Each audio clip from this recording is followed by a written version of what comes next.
Oh yeah, that's how you start a Friday night, my friends. Welcome, welcome, welcome, welcome. Good evening to our friends on the East Coast. Good afternoon to our friends on the West, and good in-between time to our friends in those in-between spaces. As I said, welcome, welcome, welcome, my friends. Welcome to the Social Justice Power Hour. Welcome to the virtual headquarters of the Bayard Rustin Center for Social Justice. My name is Robt Seda-Schreiber. I'm the chief activist here at the center, and your host for this evening, as I have been for the past year and 8 freaking months. We've done this every single weeknight since the pandemic started, over 400 some odd shows, many of them very odd indeed. And tonight, my friends, I am thrilled. Friday night, to ease us into the weekend, to let us get some rest, refreshment, rejuvenation, to get back into the beautiful struggle on Monday. We have Karisma Price with us to spit some poetry, to tell some truths, to have a great conversation, just to hear some words of inspiration. I am so thrilled about this. I've been looking forward to this for a while now, so I cannot wait to bring her on our virtual stage. But before we do that, I know that Karisma brought a bunch of folks to our yard, friends and fam and followers and readers and all sorts of folks. So welcome, my friends, if this is your first time at the Power Hour, and to entice you to come back, because as I said at the outset, we are here 7 p.m. Eastern, 4 p.m. Pacific every single freaking weeknight, so do come back.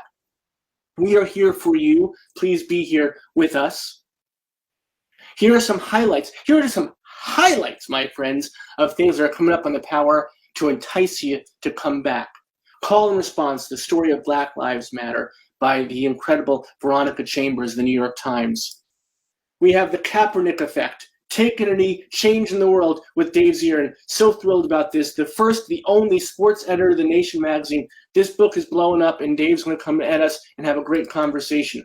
We have 1,000 Small Sanities. As always, our friend Adam Gopnik, OG radical of the real, breaking it down for us. Until I Am Free, Fannie Lou Hamer's enduring message to America. Dr. Keisha Blaine is going to be with us to share this extraordinary new book. We're doing Throwback Thursdays. As I said, we've done over 400 of these shows. So there are, of course, many incredible guest stars who have dropped by the show, meaningful moments all. So we share some of those on our Throwback Thursdays. We have Minda Harts. We have Maggie Smith. We have Kwame Alexander. Don't miss those great moments from the past. And my birthday is coming up just next week. So come for a birthday bonanza. We're going to have really some fabulous folks. You're going to be shocked by some of the folks who are coming by to share this special moment with me, so don't miss it. That's next Friday night. It's a week from tonight. Queer Yoga every Tuesday. Our Queer Yoga master, Jasmani, brings us to virtual nirvana, so don't miss it. Take a breath with us, both literally and figuratively.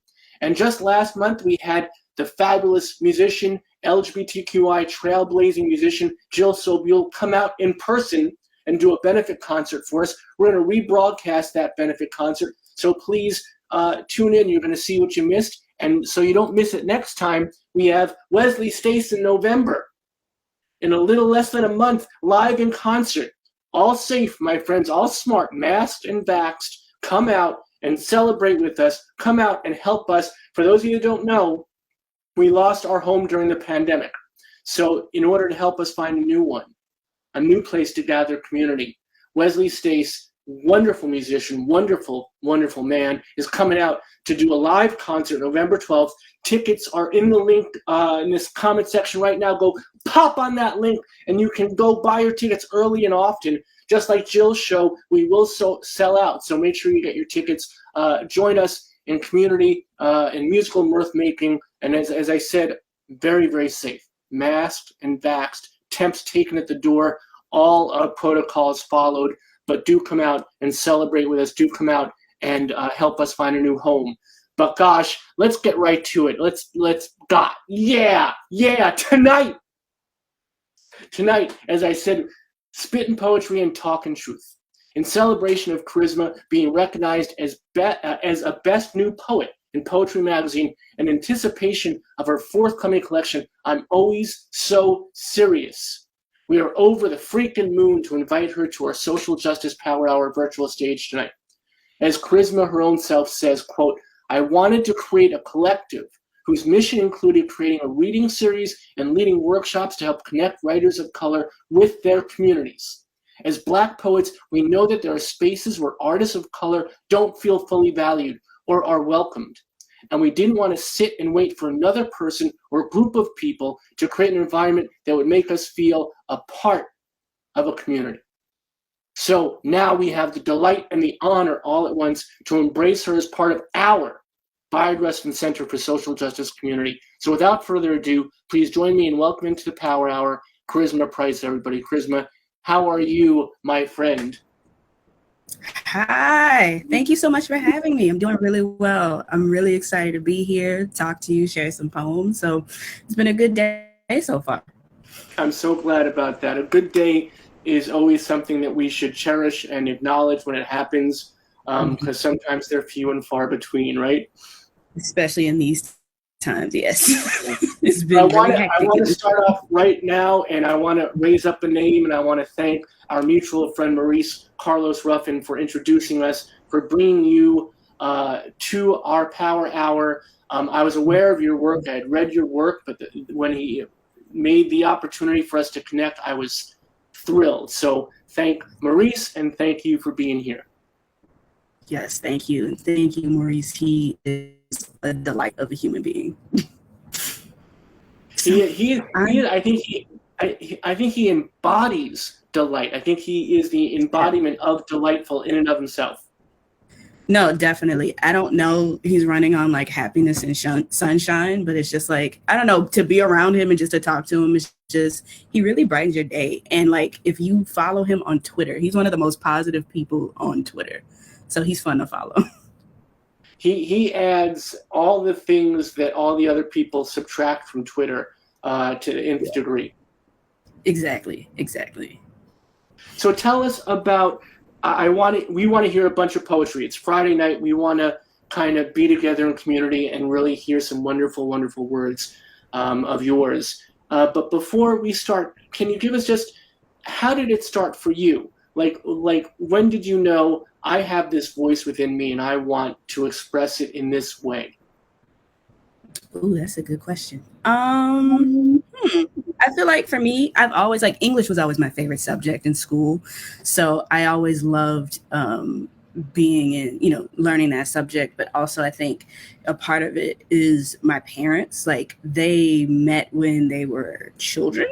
So they grew up together. So it's like, not that it's odd, but I guess in other, depending on who you're talking to, my family has friends that they've known since like middle school, over 30, 40 years. And they would growing up, I'd see them and their friends, but it's just like they would tell me all these stories and they feel like these giant myths. But it's just like to them, it's just them talking about the people they know and they hang out with.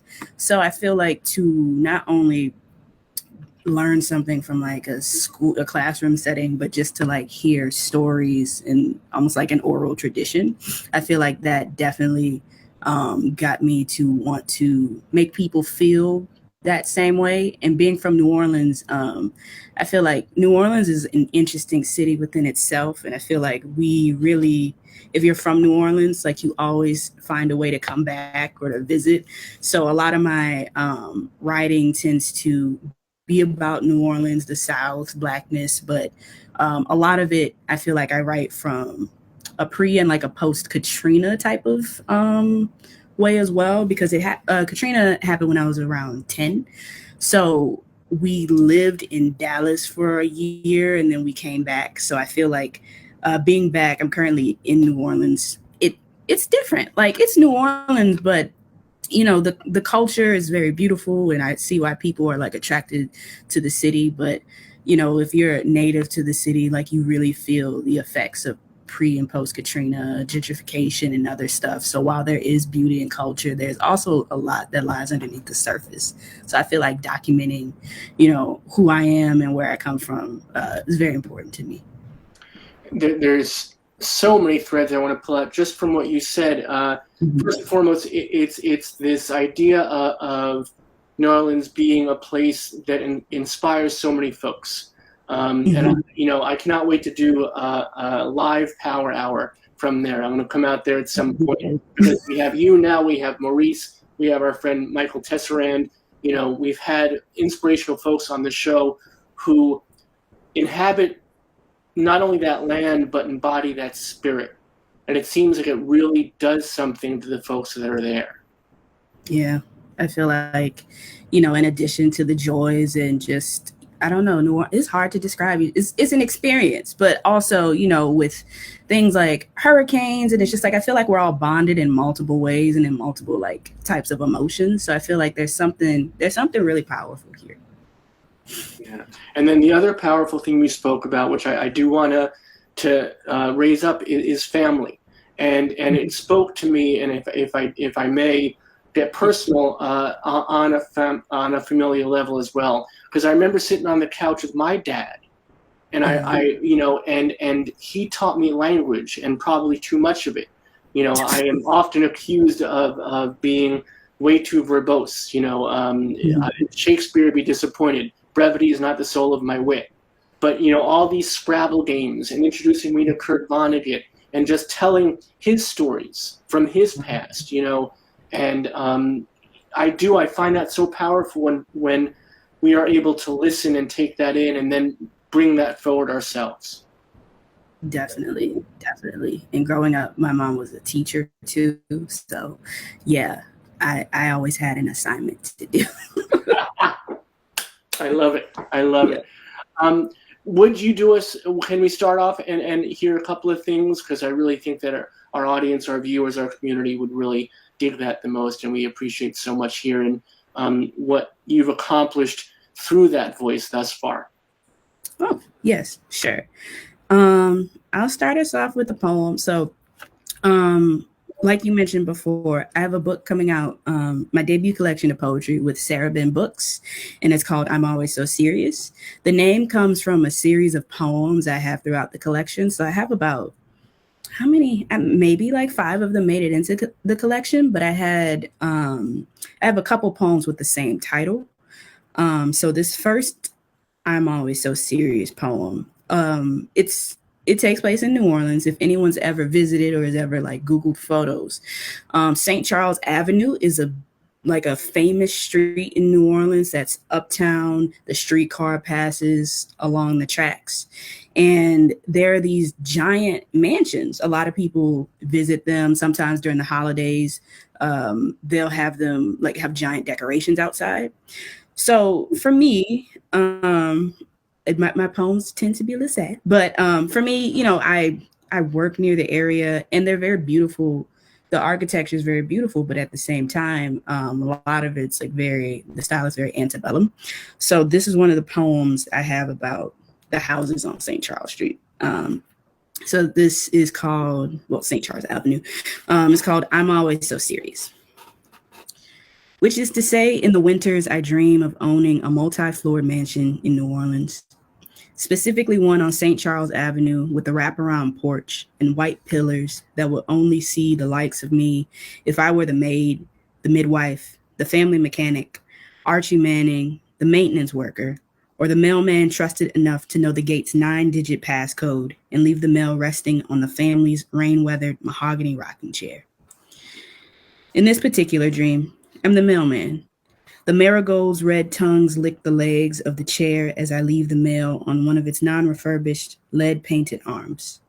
Their green necks rapidly invade the eggshell-painted porch like any poor soldier in need of his salt. I rip one from the ground for the sake of killing, look it in its yellow center, a vibrant blister, before I rub it between my knuckles and render it a freshly ground thing.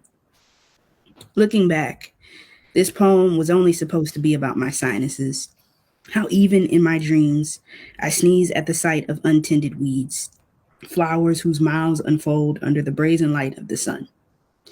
The nightmare is supposed to be my allergies, how they only allow me to love what blooms from a distance.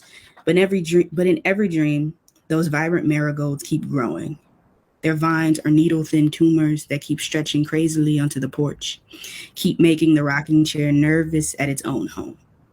When I see that rocking chair, I see blood. It rocks like a heartbeat running from whatever is inside that mansion or behind it with a whip.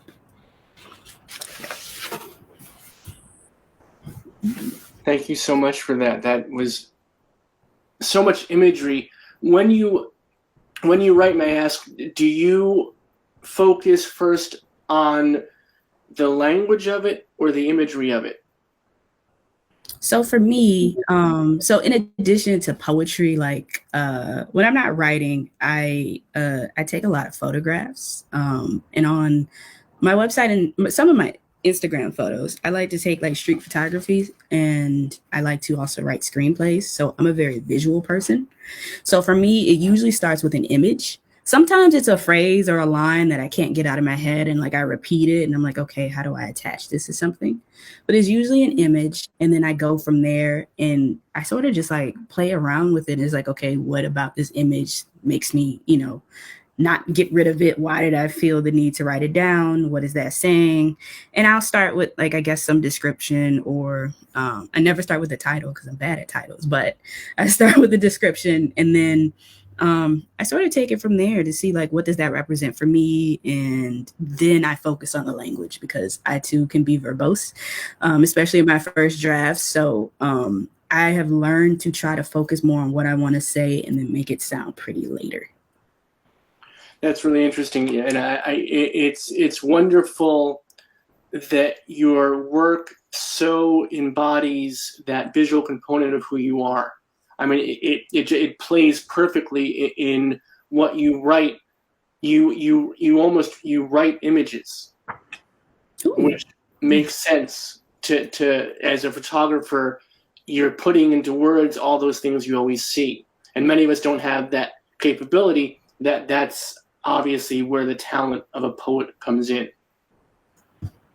Well, thank you. Because sometimes, I mean, even though I'm a writer, whatever that means, sometimes I have such a hard time describing things. And what I do, I love to, with photography, you don't really have to explain it. You can just capture the moment. And I feel like that does go a long way as well. But also, because I have a hard time explaining things sometimes, like in conversation or just not on the page, I think poetry helps me like meditate on that and really see what I'm trying to say, because I realize when I'm having trouble, it's like, oh, I don't think I'm actually saying that. That could be a catalyst for something, but I think I'm actually saying this thing. So I'm a very visual person. Excellent. Well, let's get right to another one, because I feel like talking about poetry is, as our friend Michael Penn said when he was on, is like dancing to architecture. It's better just to hear it and to experience it. And we'll come back and talk a little more, but I'd love to hear a few more pieces. Or we would. Sure. The community would. I mean, I would too, personally. I'm selfish tonight because I'm really enjoying myself, but I have to remember the community even more so. I've heard many folks very excited about hearing you tonight. Nice. Okay. So do you want me to read a couple back to back, or do you want me to stop? That'd be wonderful. We would love that if you're comfortable doing that. Okay. Yeah, I'll read like 2 or 3 back to back. This poem is called "Things That Fold." It's after the poet Jamal May. I'm a big fan of Jamal May's work as well. Everyone should look him up. Jamal May has a poem called "Things That Break." So this is an after poem. called Things That Fold, and it's a Katrina poem. Things that fold. My father's voice after the cancer has spread. A flip phone, a flag. George Bush's hands as he pauses his vacation briefly for thoughts and prayers. My body next to the potted plant after my father throws the wooden chair.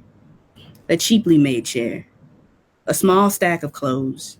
A birthday card. Milvertha Hendricks under the American flag 5 days after Hurricane Katrina. Her face from the crease made in her obituary photo as we use the newspaper to eat crawfish. The wrinkles in her forehead. Floodwater passing through a broken levee. My uncle's hands retaping the attic windows as the floodwater rises. My cousin sleeping in the attic because no neighbor has a rescue boat. Black people in distress.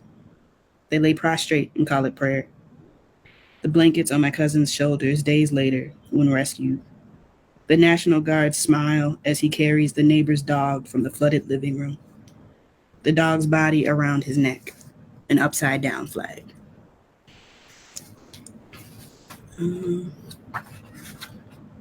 I think I will. I think I lied. I really do want to discuss that. That was such a powerful piece. And yeah, let's go.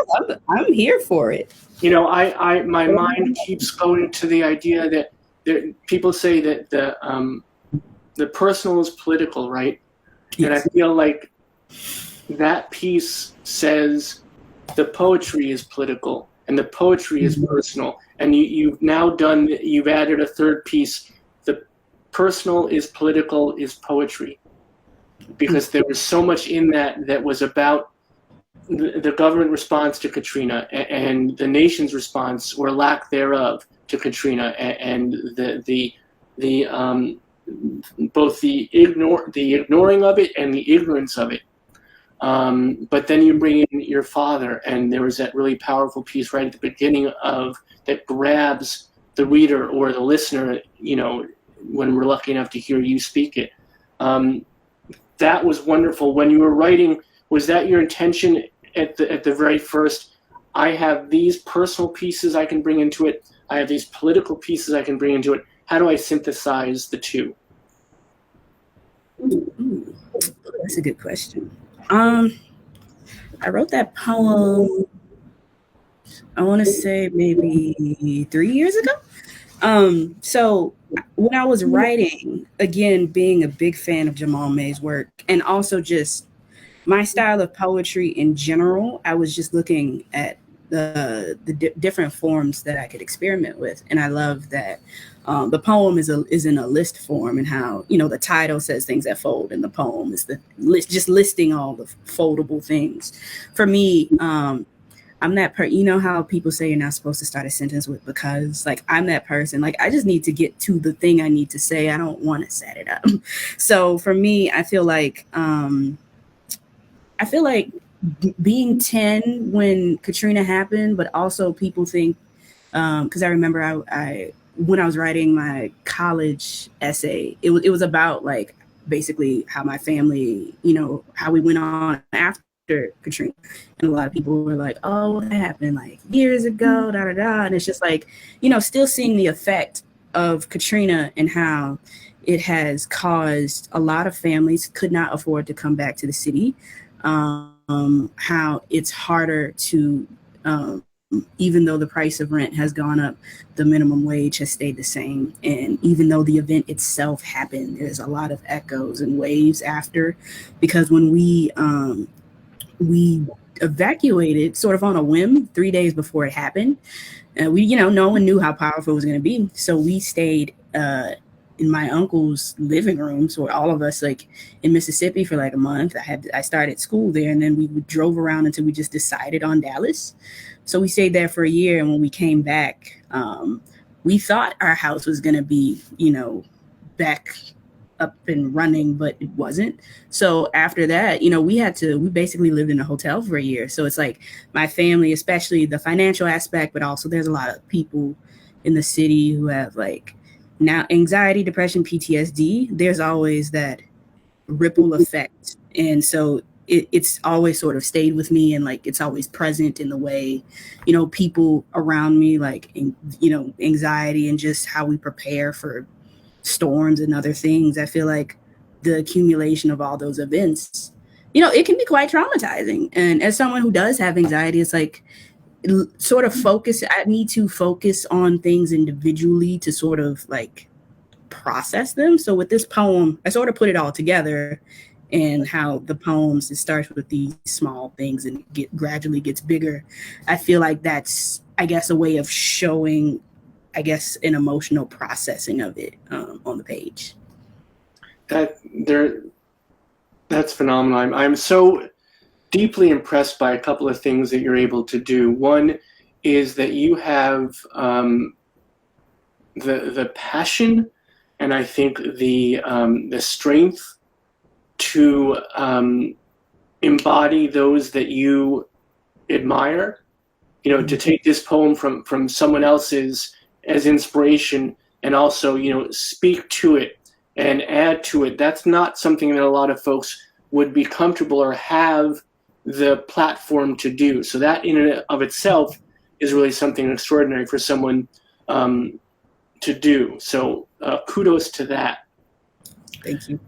But then to hear you speak to your anxiety is something that resonates with me. Again, this turned out to be a very personal night for me, because I too suffer from anxiety. I too have that, and as much as I am able to persevere, and I am, and I think that's important for folks to know, I also think it's pretty extraordinary that you are able to bear yourself so audaciously through your poetry with anxiety.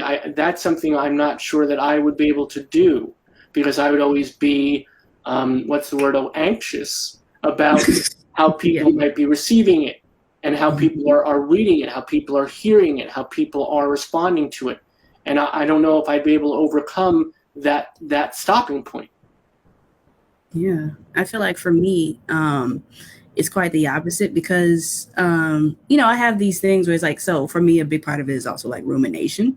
So I also have OCD. So that's not a good combination. But, with me, I may not be able to and I feel, I don't know, since I guess stemming from a child, it's like I was very shy and introverted. So I kept things in. So I feel like writing is I am, I guess, my most courageous or most open and vulnerable when I'm writing the thing down.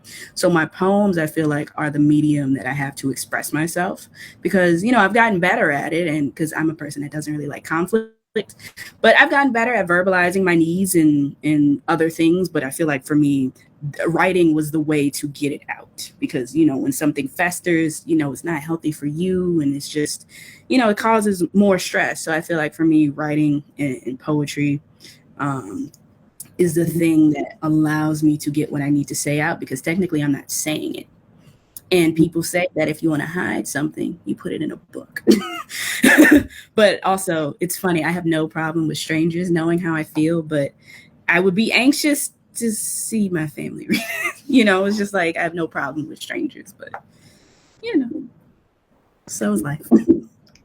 Thank you. Thank you for sharing that. Thank you for all you've done. Now, you had a moment recently. One of your pieces, as the kids say, blew up. It just became something. It caught the zeitgeist. It caught people's attention. It caught people's ears. It caught their eyes. I think it caught their hearts and their souls. I think it caught their outrage. Can you talk on that? Can you tell us about that experience, and then talk about the piece itself? Yeah, and then I'll read it afterwards too. So the poem, and it was recently one of the poems that was a finalist for the Best New Poetry Anthology. So I'm really excited about that.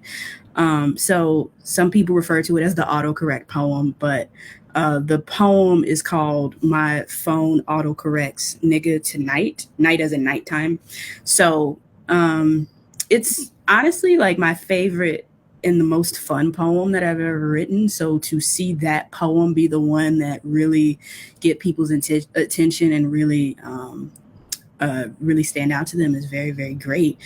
I guess the origin of it, there are two origins. One, so I wrote that during my MFA program. I did my MFA at NYU. So me and my friends have a group chat, and it was literally started with my phone auto-correcting. So I was like, okay, this is funny. It's like, this is like, I could write a poem about this as a joke. But then my friends were like, no, you should do it and see what happens. So I was like, okay, that's weird. Like, well, not weird, but I'm like, okay, like, it'll be funny. At first I was like, oh, this is funny. But I was drafting it a bit, and then I was in a workshop with the poet Terrence Hayes, and he had us read these. He gave us packets of John Ashbery poems, and what happened was we learned how John Ashbery utilizes the second person and just other characteristics about his writing style. And so Terrence told us to, look at one of the poems. If there's a line that speaks to you, or, something about his style that speaks to you, see if you could, like, I don't know, how can you use that or do something similar in your own work? So John Ashbery has a poem called Default Mode, and I still don't necessarily know what the poem is fully about, but he has this repetition where it's like, they were living in America. There's one line, it's like, they were living in America to remind you of me. I was like, who is the they? Who is the you? And it's like, they were doing this. They were doing this. They were doing this. And I was like, okay. That was one of the John Ashbery poems I understood too. It was like, okay, this seems like the one. And I was like, okay, how do I make this personal me? Who is they? Why are they in America? Who's the you? So my friends and I, we were at we went to, it was the Irish Poetry Festival. And right afterwards, we got food, and there was like a random cafe next to it. And one of my friends was like, okay, I'm going to work on some homework. And I was like, I'll join you. I love to work in coffee shops and just places, not my home, because to me, my home is where I relax. So I get more creative outside. So I was just sitting, and I was like, okay, I'll just write the autocorrect poem. Like, I've been thinking about it. And for, I guess, those of you watching who haven't seen it, it looks like a sideways triangle, essentially. And I was like, I want to utilize repetition. And since in my phone, it auto-corrected to the word night, I was like, okay, what if I just put that in the poem and keep going? Because I think the basis of it, and I'll put it up to the screen later, but it goes all the way out, then it retreats. And that long line is like, my nights are ordinary. I think essentially I just wanted to write a poem to say, Black people, we're not a monolith. We have so much diversity within the diaspora and just our way of life, but also we have a lot of similar pains and struggles because of, white supremacy, colonialism, and all these other things that, affect us, affect other people of color. But, so I guess to me, it's an ode to Blackness. May we hear it? Yes. And before I read it, I will also put it to the screen. Hopefully you can see it. So it sort of looks like this. It looks like a triangle. It goes all the way out, and then it goes back. So this is a little snippet of it. Okay. My phone autocorrects nigga tonight. My nights play cousin to their mother's favorite kettles. My nights won't consume their reflections, so they pour milk in their coffee. My nights never rest, so they sing their shadows to sleep. Sometimes they don't remember any words. My nights have frogs stuck in their throats.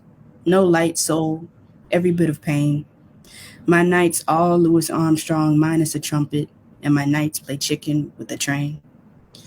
My nights both shoe and polish, both Sambo and Bruce Leroy. We all little pretty medallions on our grandmother's nightstands. My nights are mistaken for other nights that bear no resemblance. I saw the sinew of the oldest knight in the neighborhood on the floor, his Saint pendant missing. All the small, down-feathered knights scatter from the groan of pig sirens. My nights don't know their history. My nights are pecans without the trees that grow them. My nights instruct all the people in their head to weep. My nights hate the firefly cutting their darkness. My night Did you see them? They just walked right past us and didn't even speak. My nights are ordinary. Wear ruffled socks, have the best belts. My nights don't always go to church, but my nights are lambs worthy of the morning. My nights are revised constitutions, crypt keepers. My nights are a congregation of alligators on a rumpus bayou. My nights hiss into themselves. No one hears. Their blood rolls its eyes. My nights chew gum and sunflower seeds. My nights eat pork. My nights get the itis and slur their speech. My nights protest protests. The government watches. My nights live in Brazil, Botswana, the Congo, Cuba, DR, France, Grenada, Greece, Honduras, Ireland, Liberia, Lithuania, Nigeria, Venezuela, Zimbabwe. My nights live in America to remind you of me. Some people think my nights are better with their eyes closed, but my nights have beautiful corneas. My nights wash clothes that don't belong to them and won't look their bosses in the eye. My nights know necessity. My nights oblige. When my nights die, I wash them on my kitchen table. After my nights are washed, I throw away the table. My nights have names. My nights smell of sage. My nights smell of the muddy rivers they will never swim in again. The overall effect is so powerful, but there are so many piercing moments in the piece. It's an extraordinary work from anybody, but especially someone, if I may say, and I'll be 52 next week, so maybe I'm allowed to say this, as young as yourself, it's really an extraordinary piece of work. So congratulations on being able to get that out, which is so hard for so many of us, but then to have it be received as it was. So a wonderful moment for our community and a wonderful moment for you as well. And that's a rarity. Thank you. I was, I really love this poem. It's a personal favorite. And again, to see so many people love it the way I do has been very great, because like you said, how it's been received, I was like, oh, wow, people were actually like, I posted it when it was published and people were like retweeting it immediately. It was like, oh, okay, you can see me. Like my tweets don't really, they don't usually get numbers like that. I was like, oh, okay, this, I really liked it. I was like, oh, this poem, it means a lot to a lot of people. So again, I'm very grateful to anyone who reads my work. And I'm very grateful that, this is the poem that, if you only know one of my poems, because it's poetry, it's a small community, but, we love poetry anyway. But if you know me because of this poem, I'm very grateful for that. And we're very grateful for you for putting it out there. I'd like to talk process, if you don't mind, because I'm wonky that way, and process, especially for poets and writers, intrigues me. There are two pieces I want to talk about in process. One is, we talked about you being a visual person and being a photographer and how that works into the language of your poetry. Does it also work within how you want to present that poetry? How many of your poems do you see visually as they are going to be printed? And as you write them, do you see it as a visual image in and of itself, just not even talking about the words in and of themselves, but the actual way the poetry is going to be printed on the page? Got you. For me, like how I said earlier, how I make it sound pretty later. I realize I have a default of like writing in couplets until I'm like done and I'm like, okay, how does this, what can we do with it? I'm a person, I have to start drafting with a notebook and pen first. And then I do that, and then I'll like scratch stuff out, put arrows here, and there. And then when my handwriting is like, oh no, this is about to become illegible, it's like, then I move to the computer. So I've been trying this new thing where I make everything a prose block and then worry about the form later. But usually when I write, a lot of times they start out as couplets, like 2 stanzas each. And, sometimes they work like that. Sometimes it's like more needs to happen. But I'm a person who I want to experiment and try as many things as possible. because, you know, like the poem I just read, it goes out in a triangle. I wanted to take up as much space as possible. And, you know, the longest line, you see my nights are ordinary, because it's just like, to me, that's like the poet. I'd say the thesis of the poem. Poetry, you know, doesn't necessarily have a thesis, but to me, that was one of the big things I wanted to say. So it's like, okay, how do I take up as much space as possible? And how do I say all of this, but also say at the same time, like, we're all this, and that, but also we're just people. So I feel, when you read something out loud, your ear is a very good editor and monitor of the process. So I like to read it out loud. So sometimes I'll have poems where it's like spaced out on the page. Sometimes it's just one long stanza. Sometimes it's in couplets. Sometimes it's tercets. It just depends on how courageous I'm being that day. So I feel like the form and the title are usually what I work on after I think the poem is quote unquote done, like the meat of what I want to say is done. And I tend to really focus on the form next, and I'll give the poem a title.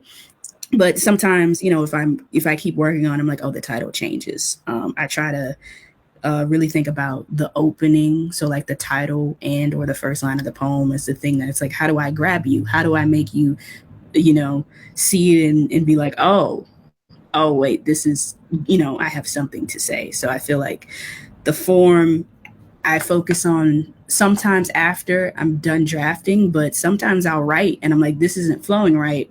And then mid process, before I'm even finished the poem, I'll play with, you know, whatever words I have so far. I'll put them in different forms to see, you know, because sometimes when I look at it in a different way, it's easier for the words to come out. So you answered my second question, and that's wonderful, but maybe I can ask it anyway, and maybe we can extrapolate a bit more, and it's about the process itself. Mm-hmm. How often does the poem come almost fully formed in that notebook as you're writing it down? How often do you have to do all that scratching out and making it almost illegible? Mm-hmm. You know, from that first ink on the lined page to the computer to the printed page, is the process somewhat the same for you, or does it vary greatly from poem to poem? I would say overall, like for the most part, it's sort of the same, but it does vary depending on what it is. Because I have a poem where, yeah, it's experimental. Like it starts off in these is it couplets? I'm not sure. It's somewhere in here, but it starts off looking like a quote unquote regular poem. Things are lineated to the left, and then it takes the form of like a boombox stereo. So that's very different for me too. But I feel like when I'm writing in my notebook, I just the muscle memory and the movement of my hand just helps me, because it's quite daunting to stare at a blank page on the computer. And I think also being a student most of my life, when I see a blank Microsoft Word page, I think of essays. And I'm like, no, we have to be really creative here. So I think it usually starts with the notebook. When I feel like sometimes I'll like write out the same line over and over, and I'm like, okay, I'm thinking about something else. But I'm always afraid of losing paper. So after I've written a few lines or written where it's like, oh, I think this is the image or the idea that I'm trying to brainstorm from, then I transfer it to the computer. But it always starts by hand. So we talked about how your poem just really blew up. Was there a poem before that you wrote that you thought, this is going to capture people's imagination, this is going to be something that people are going to hook into? Has there been something you've written before this one that you were like, gosh, I thought this was going to be the one, and we're almost surprised that what just happened?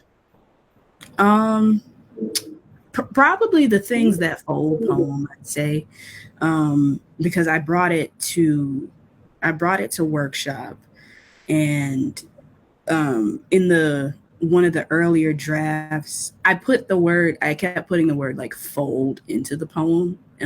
But in this version of it, the word fold is just in the title, and the body of it is just the listing. But I would say probably that one, because when that one was published in Four-Way Review, I believe. And when I was emailing them, they told me how much they just really love that poem, and they're like, we're about to email you. We think it's an important poem, and we'd like to publish it. So for me to, I guess, write the after poem after Jamal May's poem, but also it being specifically about my experiences with Katrina, I feel like a lot of the things I do when I think of a quote unquote audience, I mean, anyone, I love anyone who reads my work, but because I'm writing specifically as a Black New Orleanian, I feel like a lot of my work about where I'm from in the South, and just, I guess, my lived experiences, even though not every single poem was about me specifically. I felt like that one was, I mean, I'm proud of all my poems, but I'm also very proud of that one as well. Yeah, I think Fold is a very emotional piece. I think that it to me, honestly, to me, it's almost more powerful. But autocorrect is so visceral. So I think that's what really grabbed folks, you know. And I think it's also the moment that we're in right now. It really speaks so directly, so immediately, so emergently to right now. Thank you. And like with like you said, it's so visceral, and it's like I'm making all these some references to pop culture and things like that. Like, it was funny after I finished it, I'm like, oh, I didn't know I could write like that. So it got me excited to want to, like, you know, play around more with the wording, because I mean, the title of the book is called I'm Always So Serious. I'm not serious all the time, but I like to think I'm funny. My friends think I'm funny, but that doesn't really translate in my poems as much. So I feel like writing not that the autocorrect poem is funny, but it started off as like a real autocorrect on my phone, and my friends and I were laughing about it in the group chat that we had. I feel like I'd like to, you know, be, you know, more playful and see if I can write a funny poem. But I feel like that poem made me realize, I feel like poems know more than their writers. So a lot of stuff came out, and I wrote that. Oh, this sounds like a brag. It's not. I wrote it for the most part in one sitting. And I didn't know that I could do that. Like that, poems take a lot of time and patience. That was one of the poems where, you know, I edited it. I brought it to workshop, and so it was a little bit longer, but I cut some of the lines. But the meat of what I had to say was there, and I was just really proud of myself for getting it out, because it's really hard. Like my poems take multiple drafts, and that was a poem I had fun playing with. And I think because there was this I didn't have like a specific expectation from it. I was like, okay, let's see what we can do. And I think, like you said, like line by line, it builds up into this thing. And sometimes when I write a poem, how I say I start with an image or an idea, I didn't start with a specific thing. It sort of builds and builds and builds. And I feel like I didn't know that I could do that until I wrote that one. I feel like I've been selfish tonight. I hope that my community forgives me.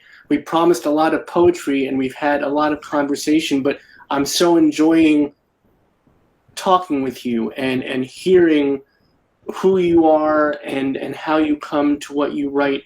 And I'm sure that my community finds it as fascinating as I do. But to those of you that came out and said, hey, I just want to hear some poetry tonight, I hope you've enjoyed the conversation as well. But that being said, can we hear a couple more pieces before the night is through? I think that I really want people to get an idea of your work and how powerful it is. And they already have, but I want to embolden them to find it and seek it out even more.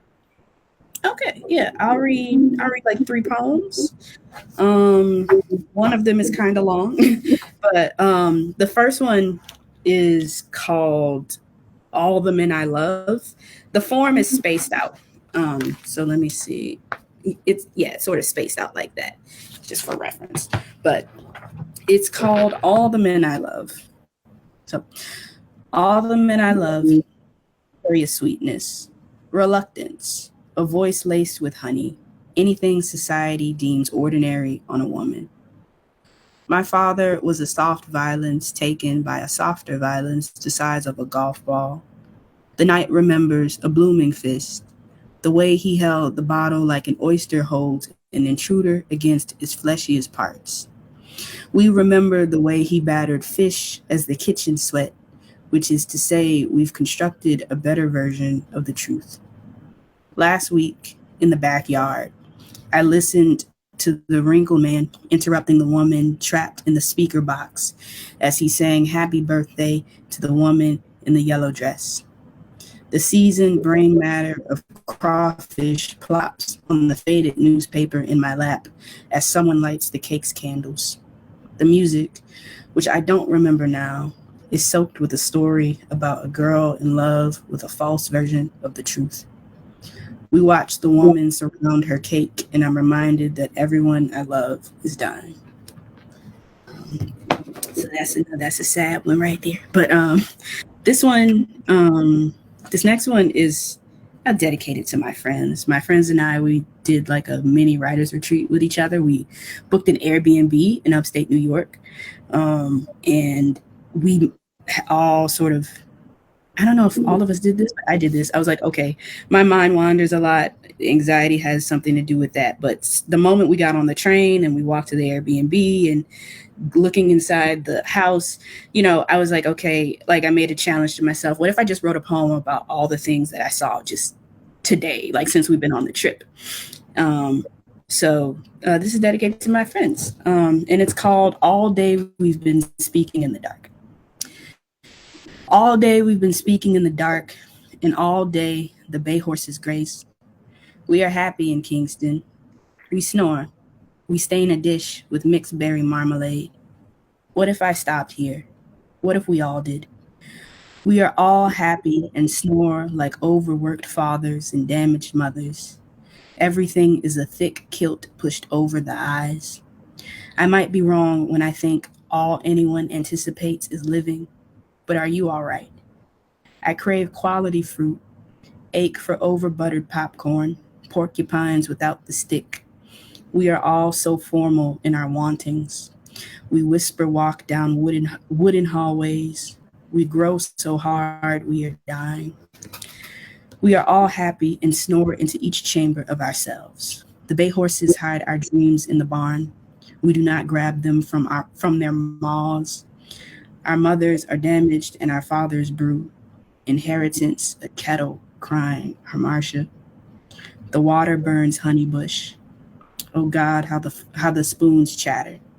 The way you shake in your sleep when you think the train has hit you. The police will not break the door. The windows are open. We'll sing arrows into them. We are the commonwealth of hooded children in loud raincoats stealing a porch hammock. We trouble the Gregory Pecks down the lane and bust open the chest of neighbors' chiffon-robes looking for Tom Robinson. It is too late for us to own the mouths of our own darkness. We can't be free. We live here.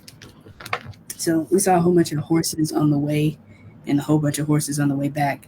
There are these children that came on our porch with raincoats. So I just tried to do all that. And we were drinking honeybush tea. So those are some of the references. This poem, there's a segment of it or part of it where like the boombox form is there, but it's not all there. So this is called Buck Jump. I guess for reference, I'm from New Orleans. Buck Jump, when you think of, there's Mardi Gras, but there are these things called second lines. It's called a second line because it's the line after the band that's playing. So people will play brass instruments in the street, street musicians. And there's a line after them of people dancing. And in New Orleans, we have social aid and pleasure clubs. So there's, Zulu, there's Young Men of Olympia, there are the Lady Buck Jumpers. So it's all about, there are these Black social aid and pleasure clubs. And, you listen to music and everyone's dancing. Some groups, they all have like specific uniforms and outfits, so that it's them. They have signs and banners, and I think it's beautiful, the way we dance, with the music, because a lot of the dancing are specific dances, native to Africa, and even if we, don't know, especially as Black Americans, where we're from specifically because of slavery. I think in New Orleans, we are very, very connected to Africa, the Caribbean, everywhere. So you can still sort of see those dances in the way that we move during the second line. So buck jump is the name of the dance. So this is called buck jump. Oh, and one other thing. So this is also written after there's a part of New Orleans, like this big Ottoman Park. It used to be a sugar plantation. And also I read an article in the Advocate, which is the Baton Rouge, the state's capital's newspaper. They had recently found like mass graves of like Black slaves that weren't, it's not a graveyard. They were under what used to be the sugar mill that they were enslaved and worked at. So this is also dedicated to them. So buck jump. Everything left of the slaves is near the sugar. We slurp the syrup after the cane. Near the sugar, everything left of the slaves. Come, cut the cane into caricatures. Calculate the culture in our lips. Calculate their capacity. Insidious, my siblings, aren't we inaccurate in our suffering? We suffer more. We buck jump and whoop and whoop. We season, turn steel. Outside, obvious, arbor, ambivalence, abhorrent pine. In the pine, the true sparrow pipes. Near the sugar, everything left of the slaves. Pint-sized precaution. Everything inside a stocking hangs. Near the sugar, tell me what is left of the slaves. Do not slurp the syrup. Instead, buck jump here in this heat. Invest in the fade. Farther ahead, the long-haired men circumnavigate nostalgia into a braid, the nuke it. Buck jump, whoop, whoop. Stomp your feet into the bouillon, turns bullion. Long-haired and loyal, we saliva-soaked spirituals and Mississippi water. Chant, chant. We big Black radios, tall tongues. Buck jump, and whoop, and whoop. We big Black radios, tall tongues, saliva-soaked tongues. Big Black radios, tall tongues, buck jump and whoop, and whoop, and whoop, and whoop, and whoop, and whoop. I want to do right by us. I'll say it plain. Everything left of the slaves, sugar. Near the sugar, everything left. The slaves' slugs move fast on a face furious with fear. Woozy and world-worn, I keep a grill in my wallet.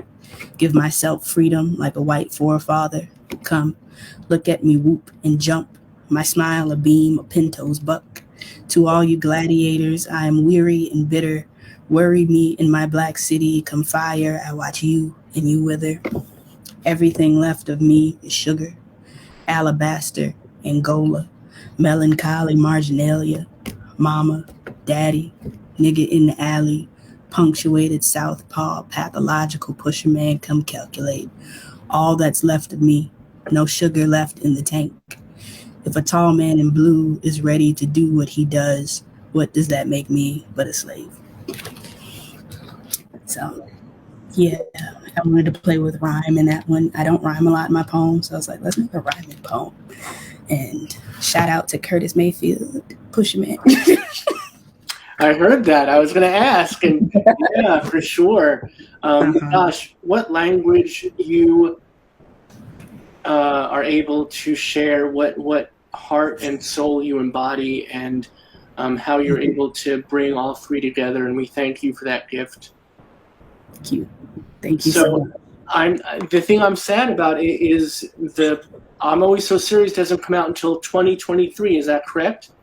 Yeah, poetry, poetry is slower than the genres, in terms of publication, but also, people that pre-order and buy things, let the poetry people know we gotta publish things, more. So it comes out February 2023, so early that year, during Black History Month. So we have one more year left next year, and then it's here. So I'm really excited about it. And I'm really excited. I can't wait for people, to read it. We feel the same. So may I ask you, we're so very, very grateful that you share this time with us.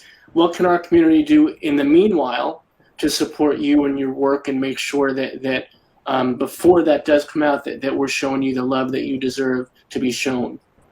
Ooh, thank you. That's a good question. I never know what to say. You know, as a poet, I feel like I would say, you know, please, if you like what you've heard on my website, it's karismaprice.com. There are other poems that you can read. I have, I think, 2 essays and photography on my website. So, you know, even if it's just reading more of my work or looking at my photography, I would say 2 things. One, especially in the aftermath of Hurricane Ida, we're everybody's doing well. Personally, my family, we didn't really get a lot of damage, but there are other people in the city, and especially in La Plaza and Lake Charles and other surrounding cities in New Orleans. So I would say, if you can, I can't think of a specific organization off the top of my head, but please consider donating to help the recovery for all parts of Louisiana, especially the rural and, you know, the river-based towns, and donate to them. You are so beautiful. The fact that I asked you, how can we support you, and you bring it back to community, and that's why your work is so extraordinary, and you yourself are so extraordinary, and it's been a wonderful evening. Thank you for this virtual communion tonight. Thank you for having me, and I think it's been going great. All right, best to you and your family, and we will see you again soon. You're always welcome back. We'd always love to hear more. Thank you. I'd love to be back. Be well, my friend. Bye-bye. Thanks. So everybody, that is Karisma Price. She is obviously an extraordinary poet, an extraordinary person, and now an extraordinary member of our community, and we couldn't be more thankful for that. Thanks for joining us tonight. I hope your weekend brings you all the delights you deserve. I hope it brings you the rejuvenation, as I said, that you need to be back in the beautiful struggle on Monday. Until then, be back here in the Power Hour as well. As I said, we are here every single freaking weeknight, 7 p.m. Eastern, 4 p.m. Pacific. Please do be here with us. We are here for you. So until then, much love and respect to y'all. Please be good to each other. Be good to your families, chosen or otherwise. And most especially, my friends, please be good to yourselves. You need it. And we need you here with us. We need in every community a group of angelic troublemakers.